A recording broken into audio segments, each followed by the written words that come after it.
اور ساتھ ڈینگی ہے تو فیور میں بھی آپ کو پانی کی مقدار دینی ہوتی ہے، کیونکہ فیور میں اسکن سے ایوپریٹ ہوتا ہے پانی، تو آپ کو ڈرپس لگانی پڑتی اگر منہ سے نہیں لے رہا، کیونکہ ہمیں گردوں کو بھی بچانا ہوتا ہے، ہمیں سسٹم کو بچانا ہوتا ہے، اس لیے وہ پیریڈ کو نکالنا ہے، وہ پورے شوق سے نکالنا ہے جی۔ اور شوک سنڈروم جو ہے وہ سیریس النس ہے، اس لیے اس میں مورٹیلٹی ہے۔ شوک سنڈروم کے آنے سے پہلے احتیاط کرنا، یا شروع میں جب اسٹارٹ ہوا ہے شوک سنڈروم، اس کے لیے پروٹوکول وائز ٹریٹمنٹ کے آئی وی لائنز، اور جو سیپسس ہو رہا ہے اس کو ٹریٹ کرو، لنگس میں ہو رہا ہے، پیٹ میں اسائٹس ہو جاتی ہے، پانی بھر جاتا ہے جس کو میڈیکل ٹرمینالوجی میں اسائٹس کہیں، آرگن فیلئر ہو جاتا ہے، تو جس سے اس قسم کا فیلئر ہو اس کو اس طرح سے ٹریٹ کیا جائے تو پھر پیشنٹ نکل آتا ہے۔ ڈاکٹر عمر سلطان، میں پوچھوں گا کہ اس میں ڈائریا بھی ممکن ہے اس ڈینگی میں جو ملیریا میں عام طور سے نہیں ہوتا، یا گیسٹرو میں ہو سکتا ہے؟ جی بالکل، اس میں دیکھیں اگر کو انفیکشن ہو جائے بیکٹیریا کا تو اس میں پھر ڈائریا کے ساتھ بھی پیشنٹ پریزنٹ کرتا ہے، اب سیویئر ایبڈومینل پین کے ساتھ بھی پریزنٹ کر رہا ہوتا ہے، اور سم ٹائم جب سیروسائٹس ہو جائے، پھیپھڑوں میں پانی بھر جائے تو شارٹنس آف بریتھ کے ساتھ بھی پریزنٹ کر رہا ہوتا ہے، بلیڈنگ ہو جائے انیمیا کی وجہ سے بھی شارٹنس آف بریتھ ہو سکتی ہے، تو یہ مختلف ان کی کمپلیکیشنز ہیں ڈینگی فیور کی جس کے ساتھ پیشنٹ جو ہے وہ پریزنٹ کرتا ہے۔ تو میں یہ پوچھ رہا تھا کہ اس طرح ملیریا ریکرنس ہوتا رہتا ہے جی تو اس میں بھی ڈینگی میں بھی چانسز ہیں کہ دوبارہ ہو سکتا ہے ایک بندے کو؟ جی اس میں دیکھیں ڈینگی کی نا مختلف سیرو ٹائپس ہیں، اگر آپ کو ایک سیرو ٹائپ سے فیور ہو جائے تو وہ اس کے اگینسٹ تو آپ کی امیونٹی بن جاتی ہے، لیکن جو بقیہ سیرو ٹائپس ہیں 3 ان میں سے دوسری سیرو ٹائپس کا ہونا پاسبل ہے، تو یہ ڈینگی دوبارہ بھی آپ کو ہو سکتا ہے۔ اب دوبارہ جب ہوتا ہے تو وہ زیادہ فیٹل ہوتا ہے، اس میں زیادہ کمپلیکیشن کے چانسز ہوتے ہیں۔ تو اس کی بھی ویکسین دریافت ہو گئی ہے؟ جی اس کی ویکسین دریافت ہو گئی ہے، اس میں ویکسین کی 3 ڈوزز ہیں، 0، 6 منتھ، 12 منتھ، لیکن اس کی بھی رزلٹ اتنے اچھے نہیں ہیں، 56% کو امیونائز کر رہے ہیں۔ ابھی ایک اور ویکسین ٹرائل میں موجود ہے لیکن ابھی تک مارکیٹ میں اویلیبل نہیں ہو سکی ہے۔ اچھا، اس میں مورٹیلٹی ریٹ زیادہ کتنا پرسنٹ ہے، اگر مطلب کتنے پرسنٹ کے چانسز اس ہیں؟ پہ دیکھیں جو لوگ ڈائبٹیز ہیں، جن کی امیونٹی کم ہے، ان کے ساتھ اگر ڈینگی فیور ہوتا ہے تو ان کا مورٹیلٹی ریشو باقیوں کے مقابلے میں بڑھ جاتا ہے، ادروائز تو اس کا ریشو بھی لیس دین 2% ہے مورٹیلٹی جو ہے ڈینگی فیور کی، کیونکہ ڈیزیز شروع میں نہیں تھی، ارلی 2009 میں 10 میں تو مورٹیلٹی اس وقت زیادہ تھی۔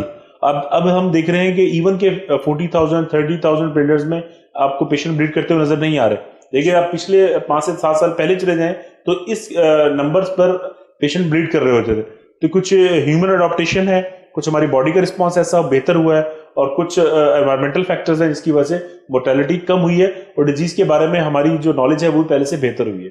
ناظرین، ملیریا اور ڈینگی بخار پر گفتگو جاری ہے، ہمیں یہاں ایک چھوٹا سا بریک لینا ہے، کہیں مت جائیے گا، ہمارے ساتھ رہیے گا، ہم ابھی واپس آتے ہیں۔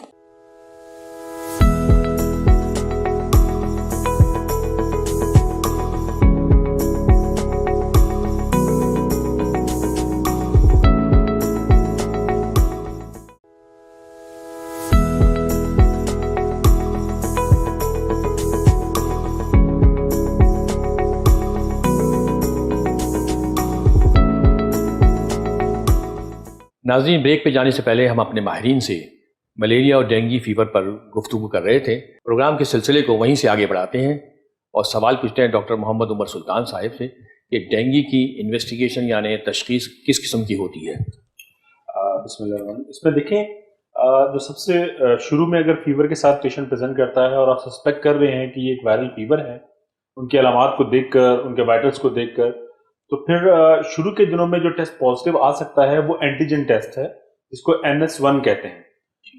شروع میں ہم یہ ٹیسٹ کرواتے ہیں، اس کے علاوہ PCR ہوتا ہے جس میں وہ وائرل ڈیٹیکٹ ہوتا ہے، پولیمریز چین ریئیکشن ٹیسٹ سے کہتے ہیں۔ تو انیشیل جو فیور کے ڈیز ہوتے ہیں 1، 2، 3، اس دوران میں جو ڈائگنوسٹک ٹیسٹ ہوتا ہے وہ NS1 یا PCR فار وائرل لوڈ ہوتا ہے۔ اگر پیشنٹ پریزنٹ کرتا ہے 4 سے 5 دن کے فیور کے ساتھ تو اس کا مطلب ہے کہ اب اینٹی باڈیز بن چکی ہیں، آپ ڈینگی سیرولوجی کرواتے ہیں جس میں IgG اور IgM اینٹی باڈیز ہوتی ہیں، وہ ڈیٹیکٹ ہوتی ہیں۔ تو یہ ڈائگنوسٹک ٹیسٹ ہوتے ہیں ڈینگی کے انیشیل، جس کی وجہ سے ہمیں اس بیماری کی تشخیص میں مدد ملتی ہے۔ اس کے ساتھ سپورٹیو ٹیسٹ ہم کرواتے ہیں جس میں CBC ہے، CBC میں ہمیں اس میں پلیٹلیٹس کاؤنٹس دیکھتے ہیں جو کہ کم نظر آتے ہیں، اس میں کوئجنل ہمیں WBCs کاؤنٹ جو سفید خون کے ذرے ہوتے ہیں ان کی مقدار بھی کم نظر آتی ہے، اور اگر بلیڈنگ کے ساتھ پیشنٹ پریزنٹ کرتا ہے تو ہیموگلوبن لیول یا ہیماٹوکریٹ لیول بھی ہمیں کم نظر آتا ہے۔ اس کے علاوہ اگر ہیماٹوکریٹ لیول HCT جو خون کے اندر ہمارے سرخ ذروں کی مقدار کو ظاہر کرتا ہے، اگر وہ تیزی سے ڈراپ ہو رہا ہوتا ہے، اس کا مطلب ہے کہ پیشنٹ آگے ڈینگی شاک سنڈروم کی طرف جا رہا ہے. تو ہیماٹوکریٹ لیول پر نظر رکھنا بھی مفید ثابت ہوتا ہے پیشنٹ کی تشخیص اور اس کی پروگنوسس کے لیے. اس کے بعد ساتھ میں ہم LFTs کراتے ہیں، کیونکہ یہ جو وائرل فیور ہے، وائرل انفیکشن ہے، وہ ہمارے لیور کو بھی افیکٹ کرتا ہے، جس میں جو ٹرانسمائنیز لیول ہوتے ہیں ALT AST وہ ہمیں ریز ملتے ہیں. تو یہ LFTs بھی ہم ساتھ کرا کے دیکھتے ہیں، ساتھ یوریا کریٹن الیکٹرولائٹس بھی کروا کے دیکھتے ہیں، کیونکہ اگر یہ کیپری لیکیج بڑھ جائے تو جو آرگن کی جو انٹرنل پرفیوژنز ہوتی ہیں وہ کم ہو جاتی ہیں.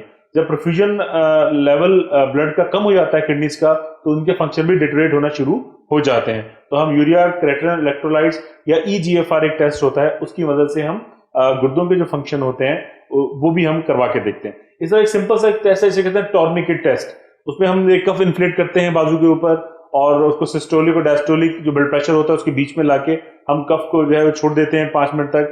اگر 10 ملی میٹر کے ایریا میں پیٹیکیز کی تعداد 5 سے زیادہ ہو تو وہ ٹورنیکٹ ٹیسٹ پازیٹیو کہلاتا ہے. اس کا مطلب ہے کہ آنے والے وقتوں میں یہ جو پیشنٹ ہے وہ ڈینگی ہیمریجک فیور کی طرف جائے گا اور ہیمریج کے چانسز بڑھ جاتے ہیں.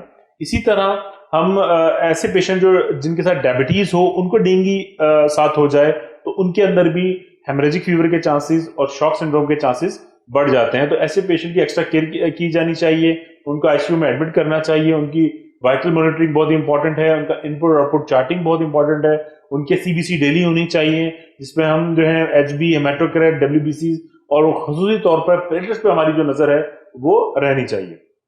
اچھا، اس میں بلیڈنگ کہاں سے ہو سکتی ہے پیشنٹ کو؟ انیشلی تو دیکھیں ریشز ہوتے ہیں، پیٹیکیز ہوتے ہیں، پھر یوزلی گم بلیڈ ہوتا ہے، نیزل بلیڈ ہوتا ہے، اور سم ٹائم جو ہے وہ ہیموچوریا یعنی یورین کے ذریعے بھی بلیڈنگ سٹارٹ ہو جاتی ہے، اور سم ٹائم GI ٹریک سے بلیڈنگ سٹارٹ ہونا شروع ہو جاتی ہے.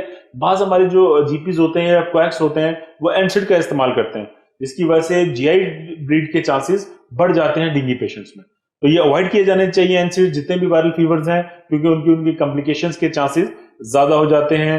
گردوں کے جو رینل شٹ ڈاؤن کے چانسز ہیں اور جو GI بلیڈنگ کے چانسز ہیں وہ فریکوینٹ ہو جاتے ہیں.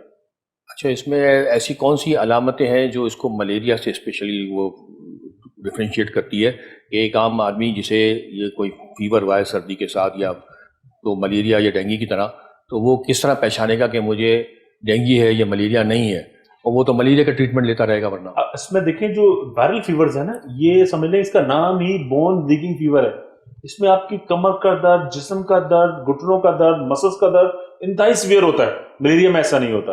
ملیریا میں ہیڈ ایک ہوتا ہے، فیور ہوتا ہے، سویٹنگ ہوتی ہے، بخار اتر جاتا ہے، فیور فری انٹرولز ہوتے ہیں. وہ اس کا پیٹرن ڈفرینٹ ہے. یہ سٹارٹ ہیڈ ایک سے ہوتا ہے، ریٹرو پیریوربیٹل پین ہوتا ہے، آنکھوں کے گرد بہت زیادہ پین ہو رہا ہوتا ہے، جسم ایسا ٹوٹ رہا ہوتا ہے، ایسا لگ رہا ہوتا ہے کہ جیسے کسی نے شیورنگ اس میں بھی ہوتی ہے، لیس ہوتی ہے ایز کمپیئر ٹو ملیریا نا. لیکن اس میں بون بریکنگ فیور ہوتا ہے، اس میں جسم توڑ دینے والا بخار ہوتا ہے، جسم انتہائی جو ہے وہ تھکاوٹ فیل کر رہا ہوتا ہے، ہیڈ ایک ہو رہا ہوتا ہے، اور ہائی گریڈ فیور ہوتا ہے، 104 103 فیور ہو رہا ہوتا ہے، اور کنٹینیوس چل رہا ہوتا ہے، فیشل فلیشنگ ہو رہی ہوتی ہے، سم ٹائم ریش بھی اپیئر ہو رہے ہوتے ہیں. تو یہ وائرل فیور کے پیٹرن الگ ہیں، پیراسائٹک انفیکشن کے پیٹرن جو ہیں وہ بالکل الگ ہیں. کلینکلی بھی ہم ان کو ڈیفرینشیٹ کر سکتے ہیں. میڈم رخسانہ عبدالستار صاحبہ، آپ اس بارے میں مزید کچھ بتائیں گی کہ ملیریا اور کس طرح ڈیفرینشیٹ کریں، خاص کر کہ میڈم ڈاکٹر عمر سلطان نے بتایا وہ کافی ہے. ڈاکٹر عمر نے کافی چیزیں بتا دی. بس یہی ہے کہ ملیریا جو فیور انٹرول فری انٹرول ہوتا ہے اس میں پیشنٹ کو کافی بہتر ہوتا ہے. ڈینگی کا ایسا نہیں ہوتا. ڈینگی کا پیشنٹ سنک کر رہا ہوتا ہے، یعنی فری انٹرول نہیں ہوتا. اس کا بون کا پین اتنی شدت سے ہوتا ہے کہ وہ فیور تو ایک سائڈ پر بون پین کے لیے پریشان ہوتا ہے، اور سمٹمز پتہ چل جاتے ہیں. دوسرا یہ کہ چونکہ یہ ایویڈنس بیسڈ میڈیسن ہے، CBC میں ملیریا میں TLC کاؤنٹ بڑھ بھی سکتا ہے اور پلیٹلیٹ کم بھی ہو سکتے ہیں کمپلیکیٹڈ. لیکن ڈینگی میں CBC میں WBC کاؤنٹ اور پلیٹلیٹ کاؤنٹ دونوں ہی لوور سائڈ پر ہوتے ہیں. یہ ضرور ہے کہ پلیٹلیٹ زیادہ لوور سائڈ پر اسپیڈی لوور ڈاؤن ہوتے ہیں. اور ہیماٹوکریٹ جیسے ڈاکٹر عمر نے بتایا رائٹلی کہ بلیڈنگ ہوتی ہے تو ہیماٹوکریٹ ڈراپ ہوتا ہے، لیکن اگر بلیڈنگ نہیں ہوئی اور صرف پلازما ہو تو ہیماٹوکریٹ اپ بھی ہو سکتا ہے. تیسری بات کہ الجیڈ ملیریا ایک طرح کا ملیریا ہوتا ہے جس میں ڈائریا بھی ہوتا ہے. تو وہ